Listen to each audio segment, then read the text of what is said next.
ناظرین السلام علیکم، اردو پیارا چینل میں خوش آمدید۔ نظریہ وحدت الوجود اور نظریہ وحدت الشہود کیا ہے؟ اس طرح کے سوالات اکثر انٹرویو میں پوچھے جاتے ہیں۔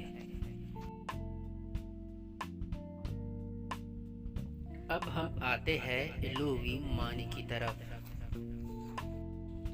وحدت الوجود یہ نظریہ کہ جو کوئی شے وجود رکھتی ہے وہ اللہ تعالیٰ کا صرف مظہر نہیں بلکہ جزو ہے، اور تمام اشیاء ایک وجود کے مظاہر اور اس کی شاہیں ہیں ہم اس کا نظریہ۔ وحدت الشہود لغوی معنی کے ساتھ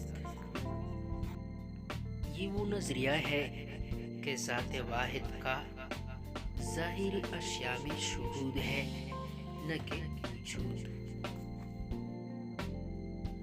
نظریہ وحدت الوجود جس کے بانی محی الدین ابن عربی ہے کو مجدد الافسانی نے دلائل کے ساتھ وحدت الشہود کی نظریے کی صورت میں رد کیا گیا ہے، کیونکہ نظریہ وحدت الوجود والوں کا فلسفہ یہ تھا کہ ساری کائنات اللہ تعالیٰ کے نور سے بری ہے اور اسی کی ذات کا جزو ہے، یعنی خدا ہی سب کچھ ہے۔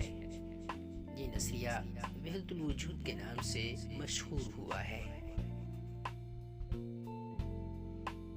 تاہم دوسرا نظریہ وحدت الشہود ہے، اس کے رد میں آیا، جس کا سب سے بڑا پرچارک مجدد الافسانی ہے۔ ان کے خیال میں کائنات خدا کے نور سے نہیں بنی بلکہ اس کے حکم سے بنی ہے، اس لیے اس کا جزو نہیں ہو سکتی۔